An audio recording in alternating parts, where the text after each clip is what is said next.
हमारे चैनल को सब्सक्राइब करें और बेल आइकन दबाएं।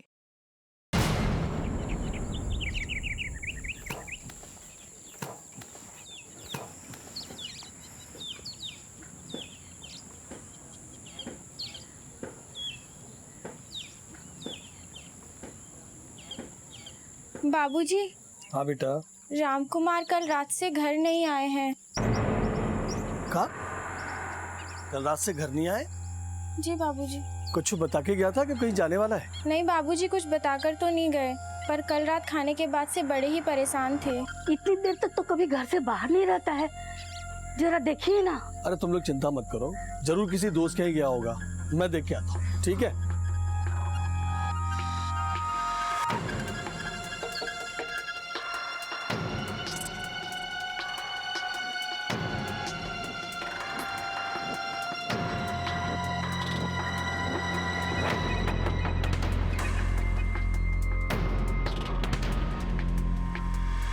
हाँ बिमला मौसी, राम कुमार आया है का?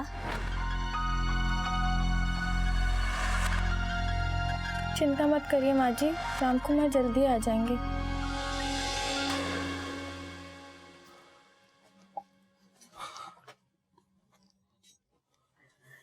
का हुआ, कुछ पता चला का? सब जगह ढूंढ लिया, कुछ पता नहीं चला। एक काम कीजिए ना, अखिलेश को फोन लगा के देखिए ना, शायद कुछ पता चले।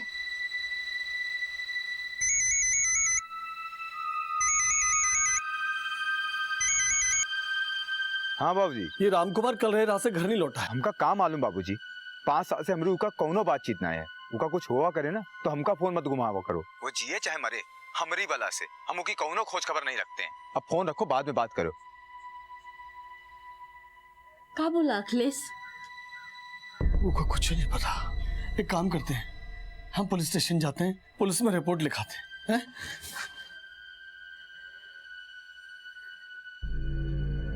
बेटा हम भी देख करके आते हैं।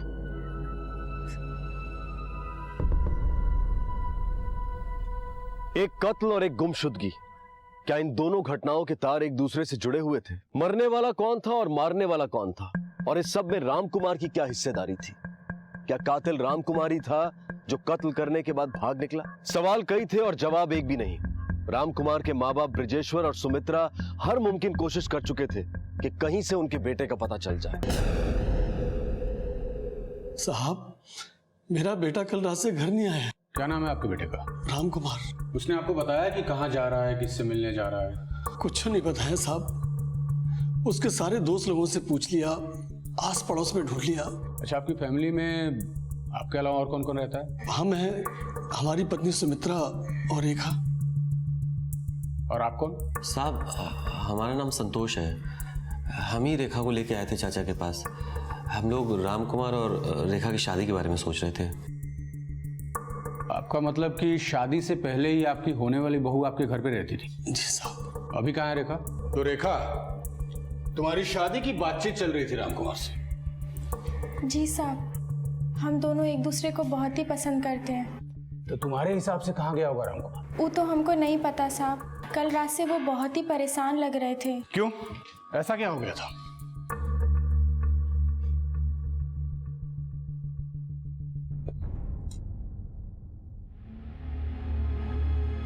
क्या हुआ बेटा?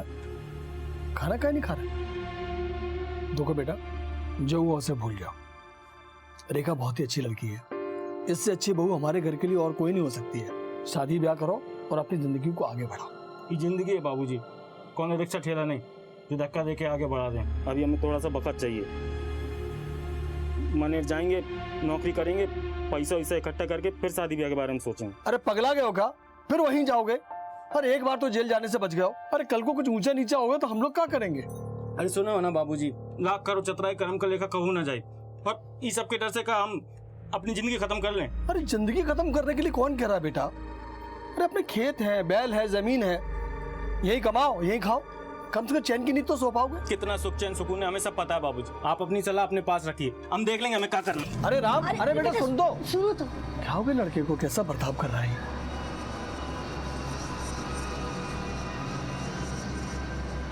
सुनिए। परेशान मत करो, हमारा दिमाग बहुत खराब है यहाँ।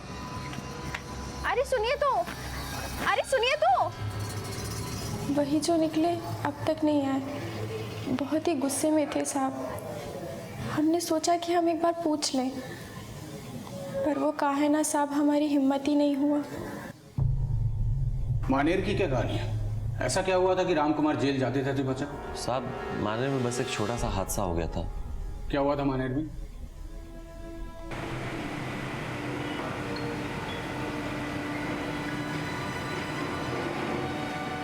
साहब मानेर पेपर फैक्ट्री में हम सुपरवाइजर का काम करते हैं। गांव से 20 किलोमीटर है फैक्ट्री।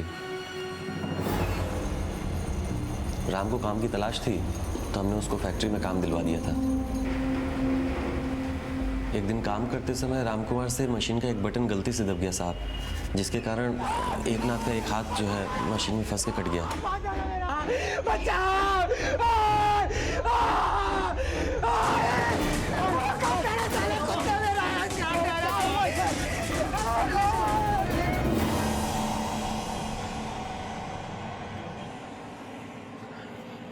राम क्या हुआ? गांव चले जाओ, बाबूजी को तुम्हारी ज़रूरत भी है और यहाँ का जो कुछ भी है ना उसका चिंता मत करो तुम, हम सब संभाल लेंगे। ये लो भैया, ये कप रख लो। राम तो बहुत ही भोला लड़का है सर, जो हुआ उसका दुख हमको भी हो रहा है। रेखा हमारी मुंह बोली बहन है, इसीलिए तो इसका रिश्ता लेके आए थे हम उसके लिए, ताकि उसके जीवन में भी थोड़ी सी खुशी आए। ठीक है, तुम जा सकते हो, जरूरत पड़ी तो वापस बुलाएंगे। मुश्ताक सर, सबसे पहले राम कुमार के मानेर कांड की डिटेल निकालो। कभी कभी अतीत में हुई एक गलती हमारे आज पे भारी पड़ जाती है। हो सकता है राम कुमार का गायब होना भी उस हादसे से जुड़ा हो। और हाँ, राम कुमार के आसपास के लोगों और गांव वालों से पूछताछ करो। हो सकता है किसी ने राम कुमार को उस रात कहीं आते जाते देखा हो। यस सर, मैं फौरन 2 टीम तैयार करता हूँ। एक टीम के साथ खुद मानेर निकलता हूँ और दूसरी टीम गांव में पूछताछ के लिए भेजता हूँ सर।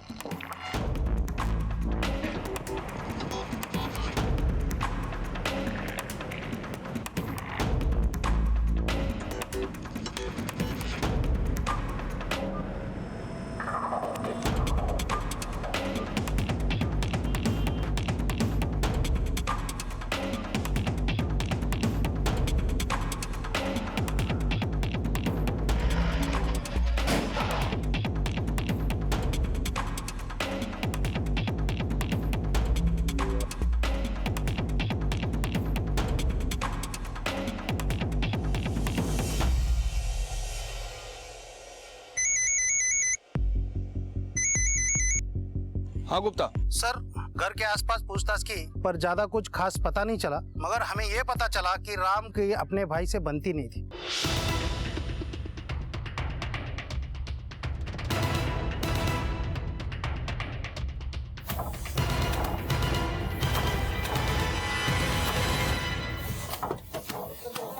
अखिलेश। हाँ साहब, हमारी अखिलेश है। अखिलेश तुम्हारा भाई कल रात से घर नहीं पहुंचा, कोई आइडिया कहाँ होगा? नहीं साहब, वो तो बाबूजी का फोन आया था कि वो घर नहीं लौटा है। ऐसे साहब हमारी उससे बनती नहीं थी, हमका कुछ नहीं पता साहब। पता नहीं या फिर बताना नहीं चाहते? ये क्या कह रहे हैं साहब, हमें कुछ समझ में नहीं आ रहा। मतलब ये है अखिलेश कि तुम्हारे भाई के गायब होने में कहीं तुम्हारा हाथ तो नहीं है? अरे हम काहे करेंगे ये सब? बनती तो इसलिए नहीं थी साहब कि हमारे बाबूजी ने सारी जायदाद तो कर दी उसके नाम, और हमारे हिस्से में आई केवल भीख। और वैसे भी हमरा उससे कौनो मतलब नहीं साहब। हम यहाँ अपने बीवी बच्चन के साथ अच्छे से जिंदगी काट रहे हैं साहब। हम ये सब करके अपनी जिंदगी थोड़ी खराब करेंगे साहब।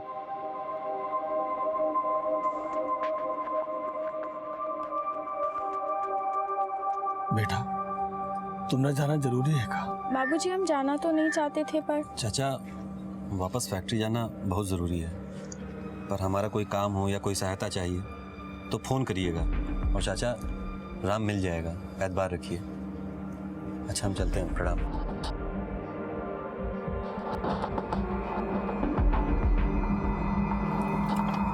खुश रहो बेटा।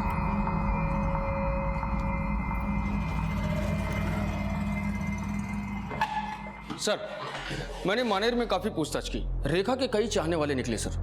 उसका भाई आनंद भी उसी फैक्ट्री में काम करता है जिसमें संतोष काम करता है। सर, दोनों काफी अच्छे दोस्त भी हैं। इसलिए भाई ने बहन को संतोष के साथ रामकुमार के घर भेजा ताकि शादी की बात पक्की हो सके सर। और एक बात और सर, मैंने रामकुमार के भाई अखिलेश से भी बात की। सर, अखिलेश और रामकुमार के बीच बनती तो नहीं थी, लेकिन उसे देखकर ऐसा लगता नहीं कि वो अपने भाई को गायब करवा सकता है सर, क्योंकि उसके घर में एक पत्नी, छोटे छोटे बच्चे भी हैं सर। और ये एकनाथ की क्या रिपोर्ट है? सर, एकनाथ भी रेखा को काफी पसंद करता है। सर, ये राकेश है, रामकुमार के घर के पास में ही रहता है। इसने उस रात कुछ देखा है सर। क्या देखा था? साहब, हम उसको एक आदमी के साथ देखे थे। वो लोग झगड़ा कर रहे थे। अंधेरा ज़्यादा होने के कारण हम उसका चेहरा तो नहीं देख पाए, पर हाँ साहब, उसका एक हाथ नहीं था। तो एकनाथ था उस रात उसके साथ। मुश्ताक सर, चलो इस एकनाथ की खोज खबर ली जाए। पता तो चले कि ऐसी क्या जरूरत पड़ गई कि इतनी रात गए इन दोनों को एक साथ मिलना पड़ा। सर,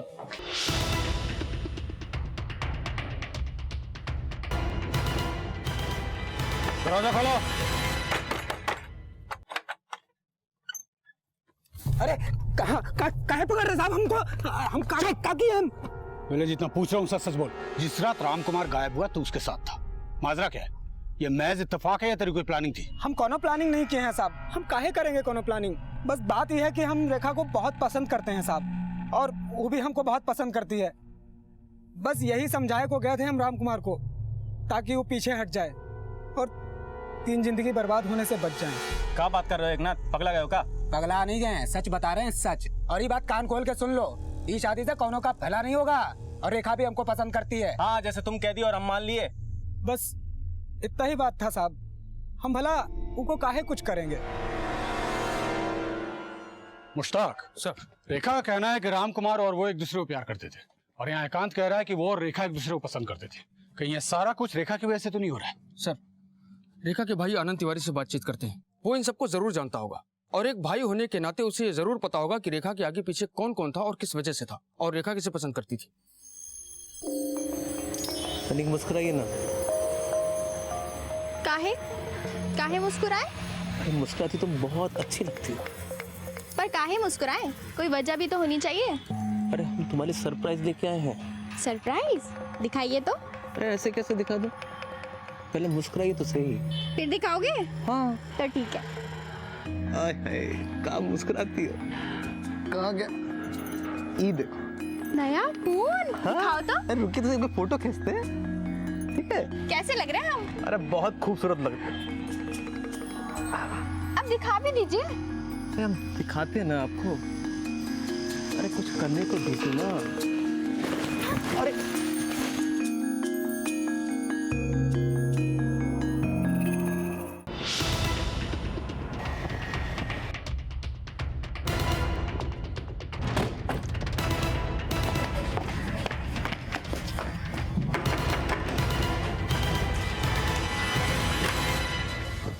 आनंद तिवारी। जी साहब। आनंद जी साहब। तुम्हें रामकुमार में ऐसा क्या दिखा कि तुमने अपनी बहन को सीधा उसके घर ही भेज दिया? रिश्ते की बात ऐसी भी हो सकती थी। साहब, हमने रामकुमार को फैक्ट्री में काम करते देखा था। बहुत ही मेहनती लड़का है। हमको लगा कि हमारी बहन के लिए इससे अच्छा रिश्ता हो ही नहीं सकता, इसलिए हमने संतोष के साथ रेखा को रामकुमार के घर भेजा, ताकि रामकुमार के माँ बाबूजी भी रेखा को देख लें। और ये एकनाथ का क्या चक्कर है? सर वो तो बहुत ही है साला। सर हमारी बहन पे गंदी नजर डाले बैठा। कई बार वो रेखा को छेड़ा है। बहुत घटिया आदमी है साहब। रामकुमार और रेखा ने एक दूसरे को पसंद कैसे किया? वो दोनों परसा खेड़ा में मिलते थे, वहीं से एक दूसरे को पसंद करने लगे। रेखा भी कहाँ है? सब वो कुछ सामान लाने के लिए बाजार गई। रामकुमार का गायब होना, ये बात मुझे कहीं ना कहीं फैक्ट्री के उस हादसे से जुड़ी लगती है। तुम एक काम करो, हादसे के वक्त जितने लोग भी मौजूद थे उन सबसे पूछताछ करो। सर,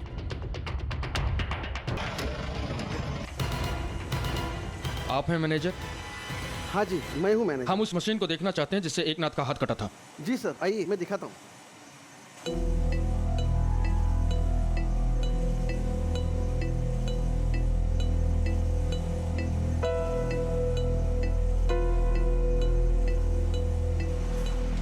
इससे पहले भी इस मशीन के साथ कोई हादसा हो चुका है? नहीं साहब, ये ऐसे पहली बार ही हुआ है। ऐसे पहले कभी नहीं हुआ। हमारे सारे मशीन्स की मरम्मत हर महीने होती है। ये जो हादसा हुआ है ना साहब एकनाथ के साथ, ये पहली दफा ही घड़ा है। साहब उस दिन एकनाथ काफी खोया खोया सा लग रहा था। मतलब उसे संभाल के काम करना चाहिए था, क्योंकि कारखाने में आप देख रहे हैं इतनी बड़ी बड़ी मशीनें हैं। यहाँ हमेशा चौकस रहना बहुत जरूरी होता है। साहब हमको तो ऐसा लगता है राम कुमार ने सब कुछ जानबूझकर किया था। एक नाथ रास्ते से हटे और रेखा के लिए रास्ता साफ हो जाए। और उस दिन दोनों बहुत लड़े थे। अब काहे लड़े ये हमें पता नहीं। उस रोज एक नाथ और राम कुमार में झगड़ा हुआ था। ये झगड़ा किस बात को लेकर हुआ था? साहब ही एक नथवा ना आनंद की बहन रेखा के पीछे पड़ा हुआ था। कभी कभी आते जाते कुछ उल्टा सीधा बोल भी देता था। अब रेखा हमारी भी बहन जैसी है, इसी आदत को लेकर झगड़ा हुआ होगा। सर, मैंने मनेर फैक्ट्री में लोगों से पूछताछ की। कुछ का कहना है कि उस दिन एकनाथ ही खोया खोया सा था, जिसकी वजह से लापरवाही में उसका हाथ कट गया सर। और कुछ लोगों ने बताया कि एकनाथ और राम कुमार के बीच झगड़ा भी हुआ था सर। ये झगड़ा किस वजह से हुआ था? सर, संतोष ने बताया कि एकनाथ रेखा के पीछे था और उस पर गंदे गंदे कमेंट्स भी पास करता था। झगड़ा इसी बात को लेकर हुआ था। मुश्ताक, कहीं ऐसा तो नहीं कि इसी वजह से एकनाथ को उस मशीन का शिकार बनाया गया? अखिलेश और एकनाथ दोनों के पास राम कुमार को गायब करने की वजह थी, लिहाजा दोनों शक के घेरे में थे। रिश्तों में खटास कभी भी दुश्मनी का रूप ले सकती है, फिर चाहे वो रिश्ता दोस्ती का हो या सगे भाइयों का। दुश्मनी किसी के लिए भी घातक बन सकती है। पुलिस ने राम कुमार से जुड़े हर इंसान और उसके रिश्ते को खंगालना शुरू कर दिया, क्योंकि इस वक्त छोटे से छोटा सुराग भी बड़ा खुलासा कर सकता था। हाँ सुनो, अरे हमको सब पता उस दिन क्या हुआ था, ठीक है? हाँ, रेखा के बारे में बात करना जरूरी है। नहीं नहीं नहीं नहीं, सिर्फ हम और तुम कारखाने के पीछे 8 बजे के बाद, ठीक है?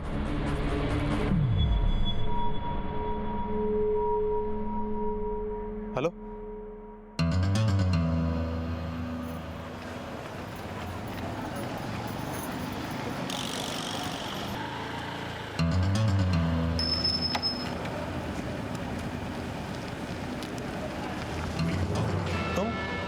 यहाँ क्या कर रही हो?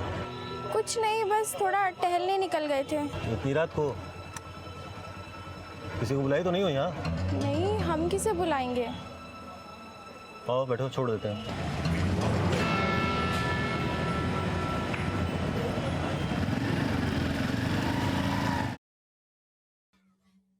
हमरा राम इतना भोला और सीधा है, किसी की बात पर भी भरोसा कर लेता है।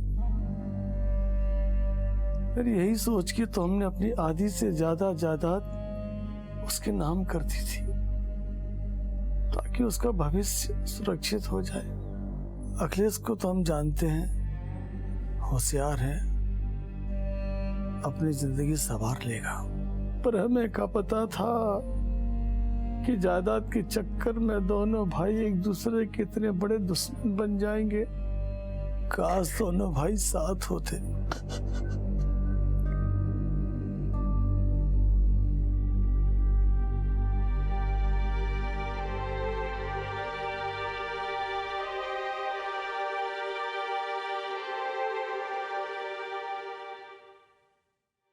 सर, ये रेखा की कॉल डिटेल्स हैं।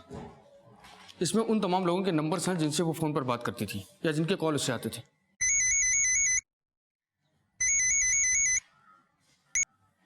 हाँ बोलो। व्हाट?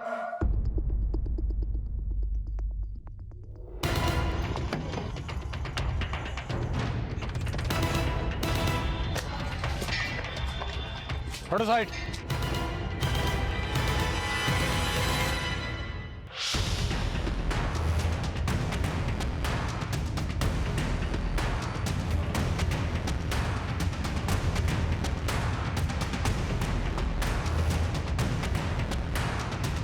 सर, ये रही पोस्टमार्टम रिपोर्ट।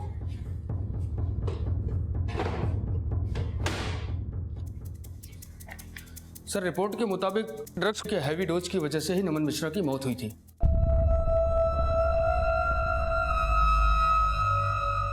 ड्रग्स का हैवी डोज, इसका मतलब नमन ड्रग्स लेता था। मुश्ताक सर, ये बात कुछ पल्ले नहीं पड़ी। नमन एक मजदूर आदमी था। वो कितना भी नशेड़ी हो, लेकिन ड्रग्स जैसी चीज का रेगुलर सेवन करना उसके बस की बात नहीं हो सकती। तुम सबसे पहले यह पता लगाओ कि नमन वाकई ड्रग्स लेता था या नहीं।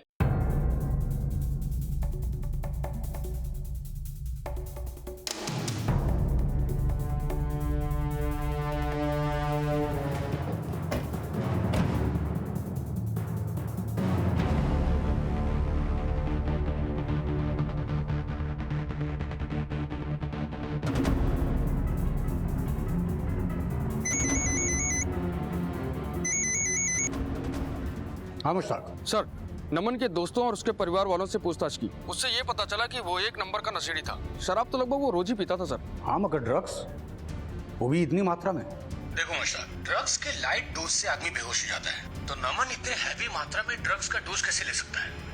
जरूर इसके पीछे किसी का हाथ है। हो सकता है कि उसने ये ड्रग्स खुद ना खाया हो, बल्कि उसे किसी ने खिलाया हो सर। पॉसिबल है।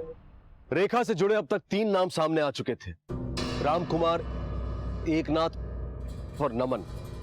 रामकुमार का कोई सुराग नहीं मिल पाया था, एकनाथ का एक एक्सीडेंट में हाथ कट गया था और अब नमन की मौत। क्या ये तीनों घटनाएं आपस में जुड़ी हुई थी या फिर कोई था जो रेखा से जुड़े हर नाम के लिए खतरा बना हुआ था? क्या रामकुमार के गायब होने और दूसरी घटनाओं में कोई संबंध था या फिर रेखा ही इन सब के लिए जिम्मेदार थी? रामकुमार को गायब हुए 2 महीने बीत चुके थे और अब उसके मिलने की सारी उम्मीदों ने भी दम तोड़ दिया था।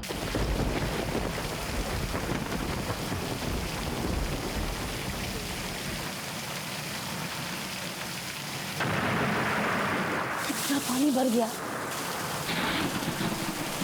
हमको ये पानी निकालना पड़ेगा, कहीं ऐसा ना हमारी जमीन बैठ जाए। आ जाओ जल्दी। अंदर के कमरों को भी देखते हैं, कहीं ऐसा ना इतना पानी वहां भी भरा। हाँ चलिए चल। अरे रामकुमार के कमरे में इतना पानी।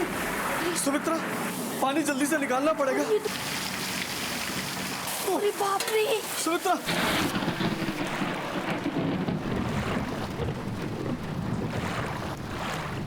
हाँ।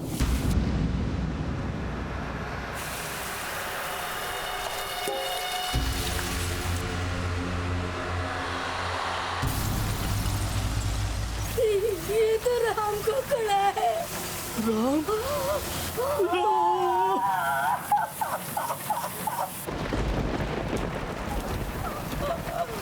अरे दुनिया में इसको ढूंढ रहे थे हम।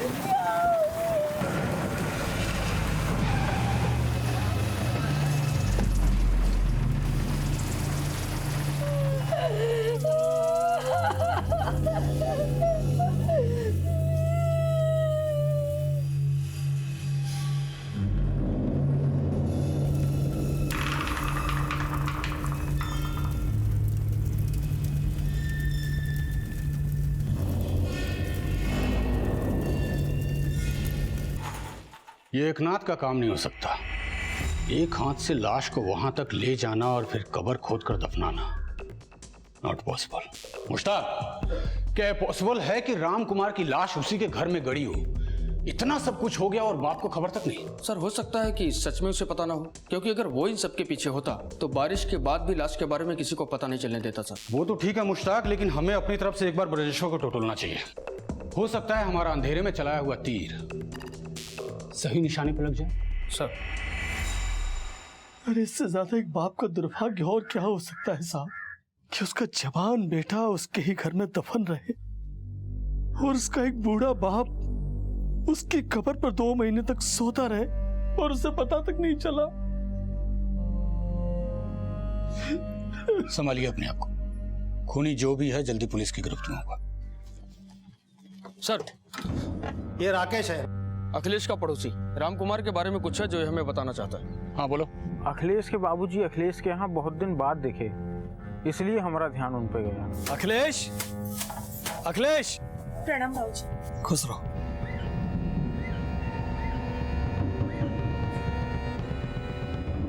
प्रणाम बाबूजी। हम ये कहने आए थे बेटा कि जो कुछ हुआ उसे भूल जाओ, घर वापस आ जाओ, जिंदगी की नई सिरे से शुरुआत करते हैं। अब सब खत्म हो चुका है बाबूजी, और आप हमेशा राम कुमार की तारीफ करते रहते हो, तरफदारी करते रहते हो। जब तक वो जिंदा है ना, वो घर में कभी कदम ना रखेंगे। अखिलेश। मुश्ताक, लगता है अखिलेश के पास बहुत कुछ है हमें बताने को। तुम एक काम करो, फौरन एक टीम तैयार करो, अखिलेश के घर पहुंचो। कहीं ऐसा ना हो कि लाश की खबर सुनकर वो भाग निकले। सब साहब ये क्या कर रहे हैं साहब, हमरा विश्वास कीजिए साहब। जो करना है वो पुलिस स्टेशन जाके करेंगे अखिलेश।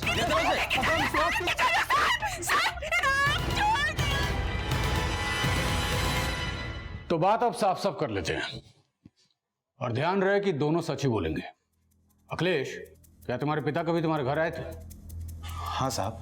और घर लौटने की बात पर तुम दोनों में बहस भी हुई थी? अब साहब गुस्से में तो मुंह से 2-4 बातें निकली जाती हैं।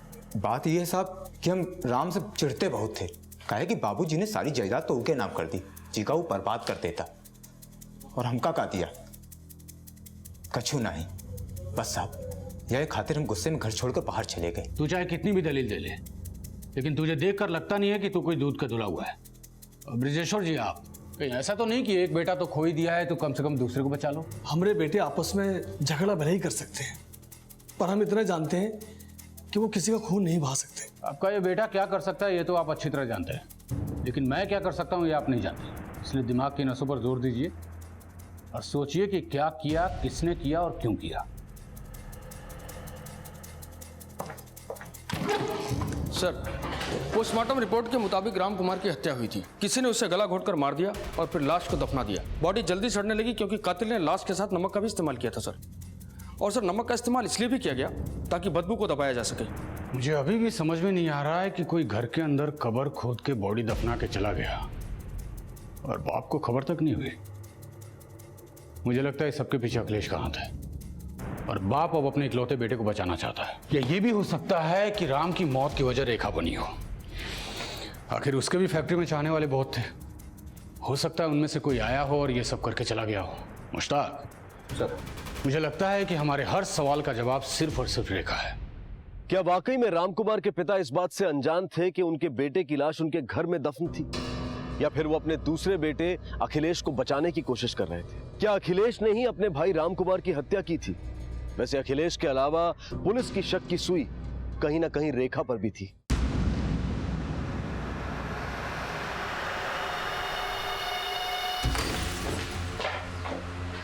रेखा, सर इसको जल्दी हॉस्पिटल पहुंचाओ। चूहा मारने की दवा खाई थी। सिचुएशन क्रिटिकल हो सकता था पर अभी ठीक है। जहर अभी बाहर है पर रिकवर होने में 2 से 3 दिन लग सकते हैं। हाँ तो रेखा, मामला क्या है? ऐसा क्या हुआ कि तुमने चूहे मारने का जहर खा लिया?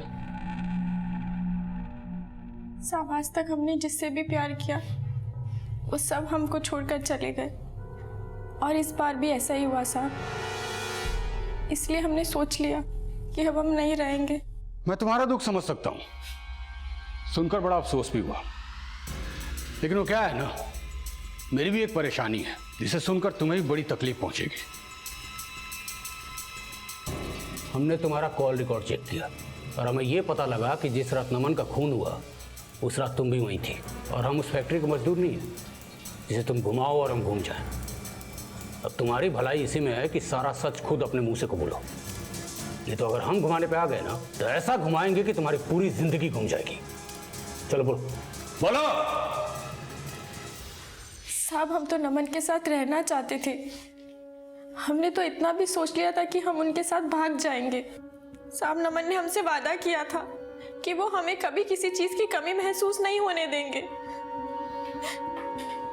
और हाँ साहब, उस रात नमन ने ही हमें वहां बुलाया था।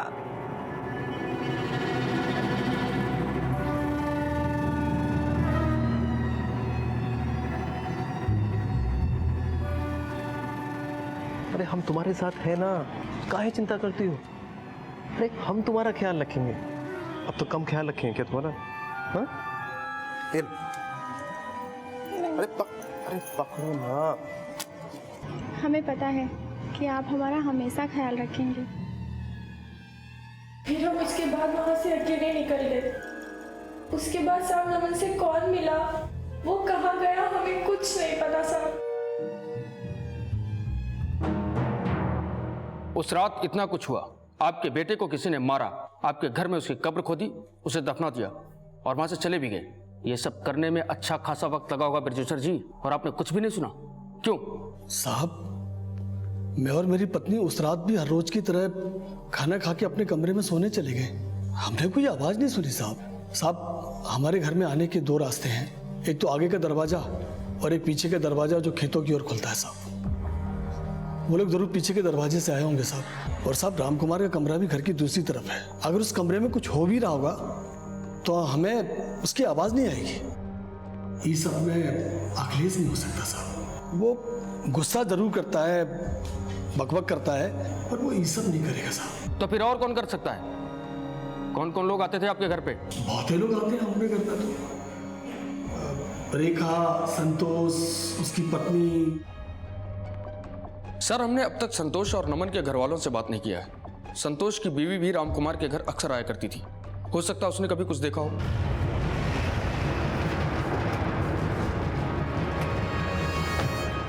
राम कुमार के घर आना जाना होता था तुम्हारा? हाँ साहब जी, वो उनकी माँ बहुत अच्छी है, उनसे मिलाया करती थी। तुम्हारा पति संतोष रेखा का रिश्ता लेकर राम कुमार के यहाँ गया था। कैसी लड़की है वो? अरे उसकी तो बात ही ना कीजिए साहब, उसकी वजह से तो हमारा अच्छा खासा घर बर्बाद हो रहा है। ऐसा क्या कर दिया उसने?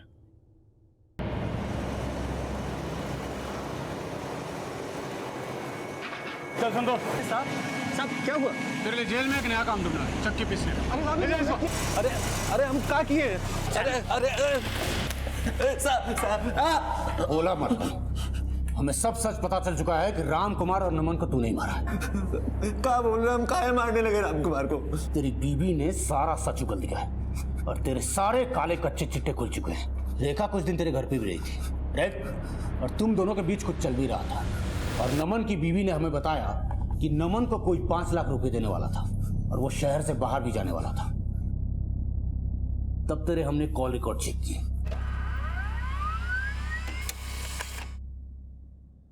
और पता चला कि कत्ल वाले दिन नमन ने तुझे फोन भी किया था। हेलो? और कत्ल की रात रेखा तेरे साथ भी थी। फिर क्या, सारा मामला हमारे सामने आने की तरह साफ हो गया। अब बस तेरे मुंह से सुनना बाकी है। चल बोल। साहब, ये नमनवा हमको कारखाने में तार बदलते हुए देख लिया था, जिसके बाद एक नाथ का हाथ कट गया।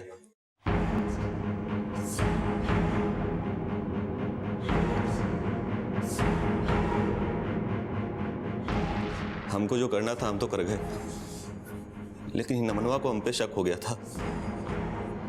पूछताछ में तो कुछ बोला नहीं, लेकिन अपना मुंह बंद रखने का हमसे पैसा ईटना चाहता था।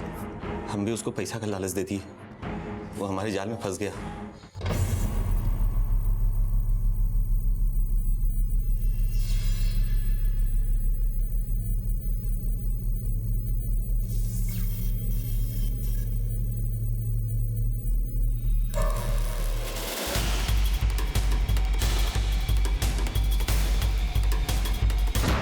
मौका देख के हम उसका खेल खत्म कर दिए।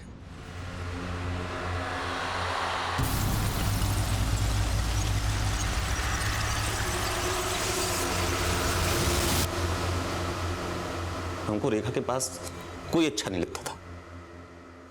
हमारी रेखा सिर्फ हमको हमारे साथ चाहिए थी। इन्होंने हमसे पैसा तो इतना ही चाहता था, साथ ही साथ रेखा भी उसको चाहिए थी। जी का जंजाल बच गया था हमारे। उससे पहले राम कुमार को क्यों मारा? तो भैया हम बता रहे थे ना, राम से बेहतर लड़का रेखा के लिए और कोई नहीं है हमारी नजर में। हम भी उसको देखे फैक्ट्री में काम करते हुए। बड़ा मेहनती और ईमानदार लड़का है। तो कहो तो बात चलाए। अरे भैया, नेकी और पूछ चलो बात करते हैं, हम बात करते हैं उससे।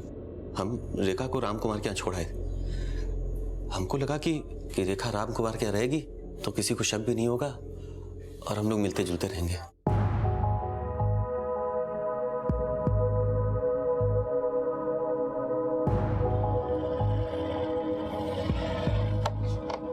चाचा प्रणाम।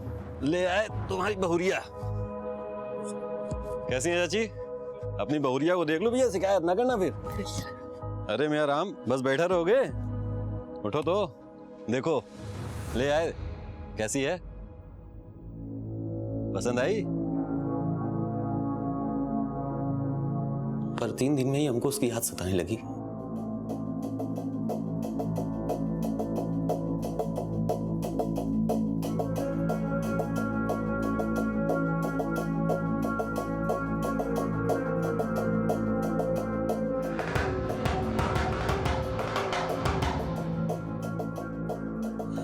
हम उससे मिलने निकले।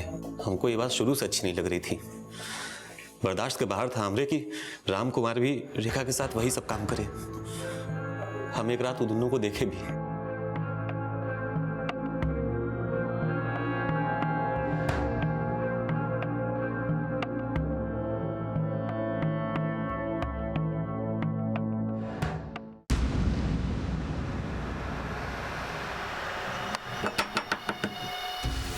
इस वक्त कौन आया होगा? पता नहीं, तुम अंदर जाओ, मैं देखता हूँ।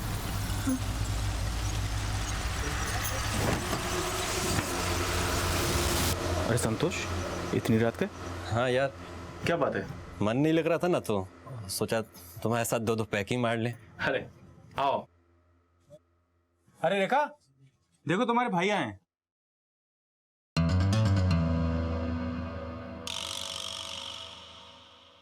तुम दोनों भाई बहन बैठ के बात करो, मैं कुछ खाने पीने का इंतजाम करता हूँ।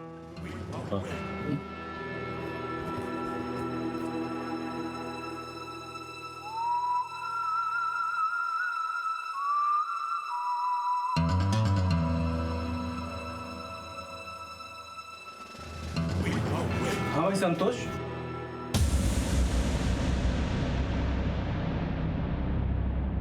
फिर हमने सोचा कि राम कुमार ये बात सबको बता देगा। अरे धोखेबाज, तुम्हें गलतफहमी हो रही है यार। मेरी शादी? अरे नहीं यार, तू गलत समझ रहा है। मैं गलत समझ रहा हूँ।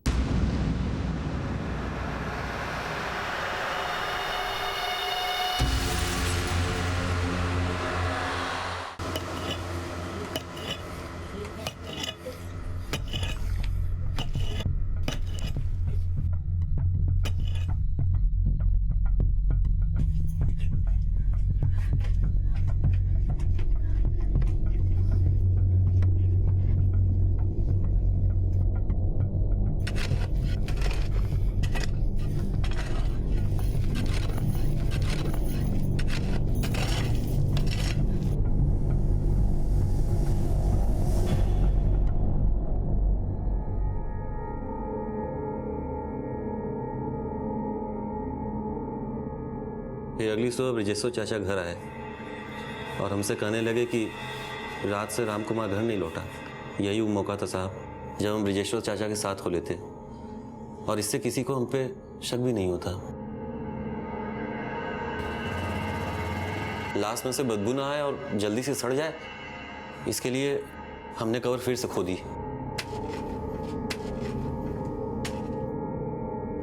उसमें नमक डाल दिया और फिर से कवर पाट दी।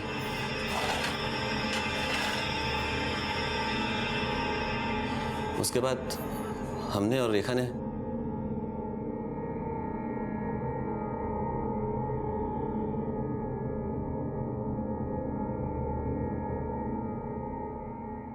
रामकुमार और उसके पिता को संतोष पर पूरा भरोसा था, और संतोष ने उनके इसी भरोसे का फायदा उठाकर अपने मकसद को कामयाब करना चाहा। संतोष अपने पहले गलत कदम को कारगर बनाने के लिए एक के बाद एक गलत कदम उठाता गया, और नतीजा रामकुमार को अपनी जान से हाथ धोना पड़ा। जब जुर्म का काला पर्दा किसी की आंखों पर पड़ता है तो सही और गलत का फर्क खत्म हो जाता है, और वो इंसान अपने गलत इरादों को पूरा करने के लिए किसी भी हद तक चला जाता है। ठीक वैसे ही जैसे रेखा और संतोष ने किया। अक्सर जब दिल में गलत अरमान पलते हैं तो अंजाम बुरा ही होता है। रेखा और संतोष भी अपने ऐसे ही गलत अरमानों की वजह से कातिल बन गए, और आज दोनों जेल की सलाखों के पीछे हैं।